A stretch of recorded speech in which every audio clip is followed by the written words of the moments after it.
Olá pessoal, tudo bem com vocês?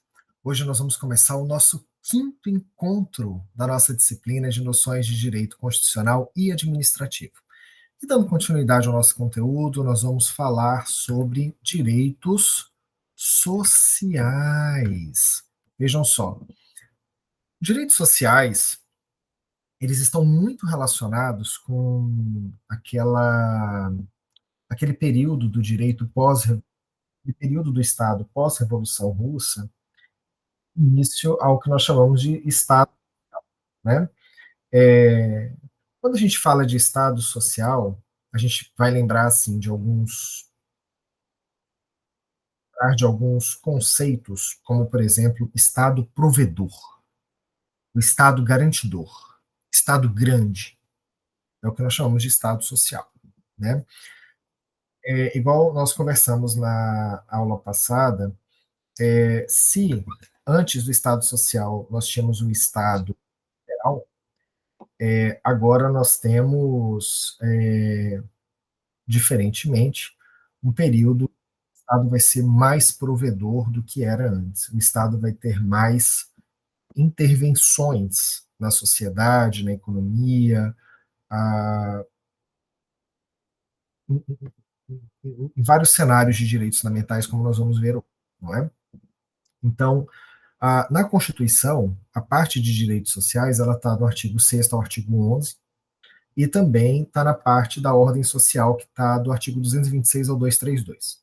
Tá? Então, é esse conteúdo que eu convido vocês para entrarmos agora. Né? Então, veja, dentro do conceito de direitos sociais, o que são direitos sociais? Né? São prestações positivas. É aquilo que eu tenho falado com vocês, Estado provedor. Né? O Estado toma a iniciativa de fornecer certo serviço, certo direito à população. Né? E ele faz isso de forma direta ou indireta, dentro de um limite constitucional, né, que possibilita melhor condição de vida aos mais fracos, direitos que tendem a realizar a igualização das situações sociais desiguais. Né.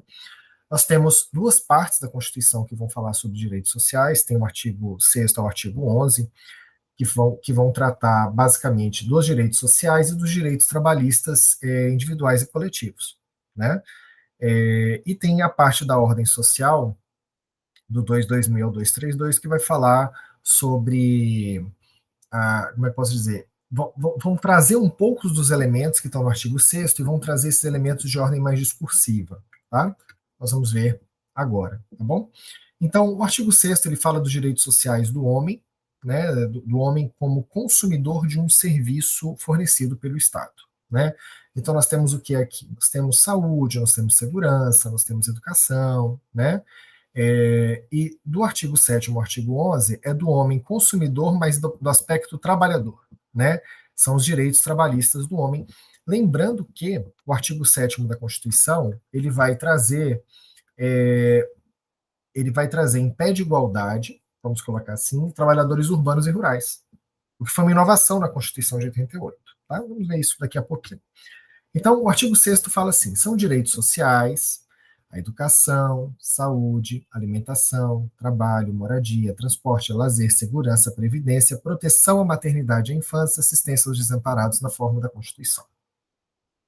Tão interessante o artigo 6º, né? Porque quando a gente pensa nesses elementos todos, né, em que o Estado é obrigado a prover esses elementos, né? Educação, saúde, alimentação. Como que o Estado provê alimentação? Né? Através de uma regulação de preços, através do estabelecimento de controle inflacionário, por exemplo, né? Trabalho, moradia, programas sociais, transporte altamente subsidiado. Eu sei que um cidadão comum, ele paga transporte urbano, mas é um transporte subsidiado pelo município, né? O custo daquela operação é muito maior do que aquele valor que está sendo pago de passagem, né? Lazer, vamos pensar aqui em praças, praias, né? Ciclovias, segurança, previdência, proteção à maternidade e infância, assistência aos desamparados, né? Vamos ver que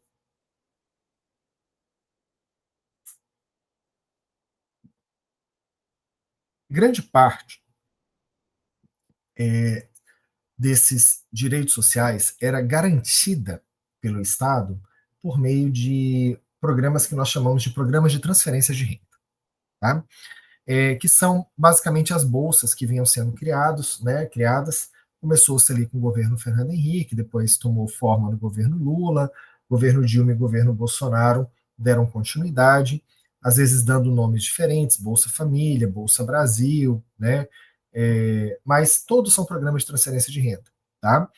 Em que você está financiando para o mais pobre, para a pessoa que se enquadra nos termos da legislação, algum direito, uma condição mínima de existência. E como que você faz isso? Dando dinheiro para essa pessoa, para que essa pessoa compre para si aquilo que ela entenda necessário para que ela mantenha aquele padrão de vida mínimo, né? Então, o parágrafo único do artigo 6º, ele trouxe uma regra para dentro da Constituição que não existia antes. Vejam que o artigo 6º é recente, ele é do governo Bolsonaro, que fala assim, que todo brasileiro em situação de vulnerabilidade social terá direito a uma renda familiar básica, garantida pelo poder público em programa permanente de transferência de renda, cujas normas e requisitos de acesso serão determinados em lei, observada a legislação fiscal e orçamentária. Muito interessante o parágrafo 1. Por quê? Todas as vezes, em período eleitoral, vocês devem se lembrar de terem ouvido, assim, boatos, né? Cochicho. De gente que vinha falando assim, o candidato tal vai acabar com Bolsa Família, candidato tal vai acabar com Bolsa Família, e toda a eleição, essa conversa, e aí isso deixava o povo numa situação, às vezes, até de preocupação, né? Então, veio, através de uma emenda constitucional, a adição do parágrafo único aqui no artigo 6º, que transformou esses programas de transferência de renda em direito fundamental. Em sendo direito fundamental, eles se tornam cláusula pétrea. Ou seja, no Brasil, não podemos deixar de ter mais programas de transferência de renda.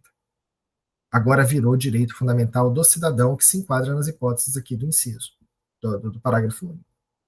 Ok? Bom, agora, essa situação aqui do artigo 6º é do homem consumidor. O homem está consumindo alguma receita do Estado. Tá? Já o artigo 7º em diante, nós estamos falando do homem trabalhador, do homem produtor de riquezas. Então, nós vamos falar aqui do artigo 7º sobre os direitos individuais dos trabalhadores, urbanos e rurais, e do 8º ao 11º dos direitos coletivos do trabalho, que é quando a gente fala basicamente sobre direito sindical. Tá? Então, nós temos aqui algumas características que são muito próprias dos direitos sociais do trabalhador. O primeiro é o direito ao trabalho e garantia de emprego. Tá? É muito interessante essa questão, porque muitas pessoas acham que no Brasil os contratos de trabalho são feitos por prazo determinado. Errado. A regra no Brasil é que os contratos de trabalho são por prazo indeterminado, salvo nas situações que a legislação estabelecer. Por exemplo, contrato de safrista pode ser por prazo determinado, um trabalhador que é contratado para um período de grande fluxo de vendas, como, por exemplo, Dia das Mães, Natal, um trabalhador que é contratado para um período de safra, que é o caso do safrista, que eu falei, um trabalhador que é contratado para poder cobrir um empregado que está de licença maternidade ou que está em afastamento por problema de saúde. Esses podem ser contratados por prazo determinado. Agora, a regra do direito do trabalho é que o contrato é feito por prazo indeterminado e você tem essa garantia de emprego enquanto vigente o contrato de trabalho. Tá? Você tem também uma série de direitos em relação às condições de trabalho, como você sabe, condições insalubres ou perigosas, né? Elas são remuneradas a maior dentro da remuneração do trabalhador, né?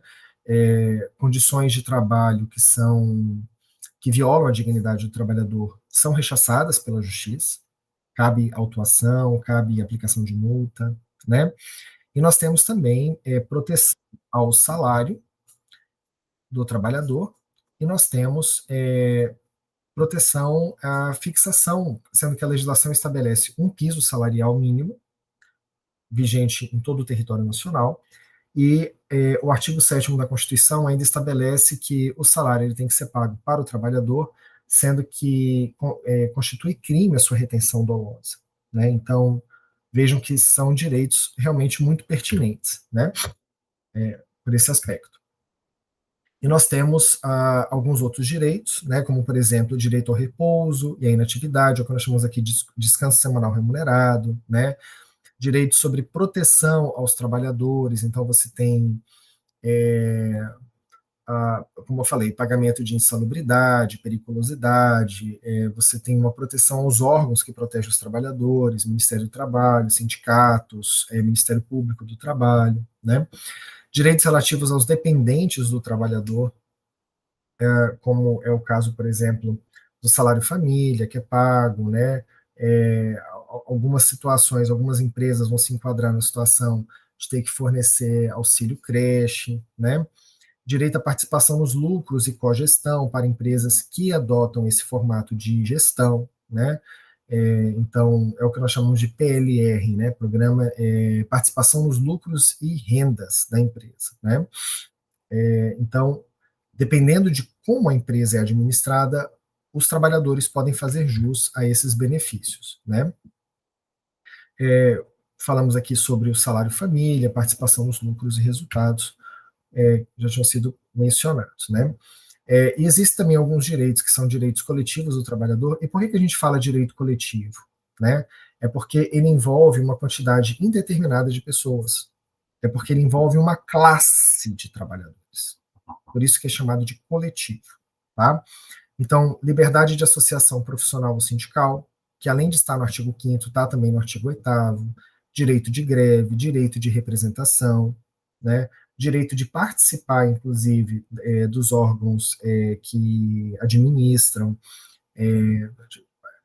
os sindicatos, né? Eu digo assim, conselho consultivo, conselho fiscal, certo?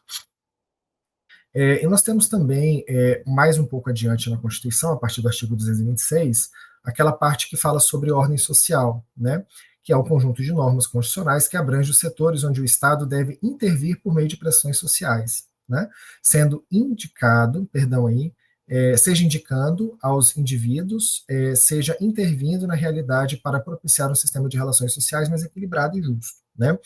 Então, temos aí, por exemplo, proteção ao trabalhador que está, não só ao trabalhador, tá? Porque a gente pode estar falando aqui de benefício de prestação continuada.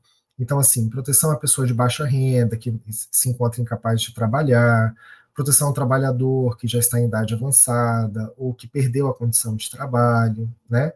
E por aí vai, tá? Nós temos, assim, a base da ordem social é o trabalho. É, Tanto é que a ordem social ela é financiada por meio do trabalho, através das contribuições sociais, né? E o grande objetivo da ordem social é chegar dentro de uma justiça social, em que você traga para uma condição de mais igualdade as pessoas que são mais desiguais, as pessoas que são mais vulneráveis, né? E nós trazemos aqui para vocês alguns tópicos que são abordados na Constituição a partir, né, dessa parte de ordem social.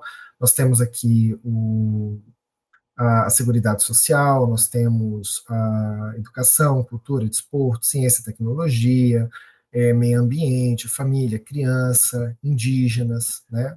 Até de indígenas a Constituição vai trabalhar, tá? Aqui no finalzinho a gente traz para vocês algumas referências e vamos ficar atentos aí aos materiais de apoio que a gente tem colocado, tá bom? Muito obrigado pela atenção de vocês, um abraço.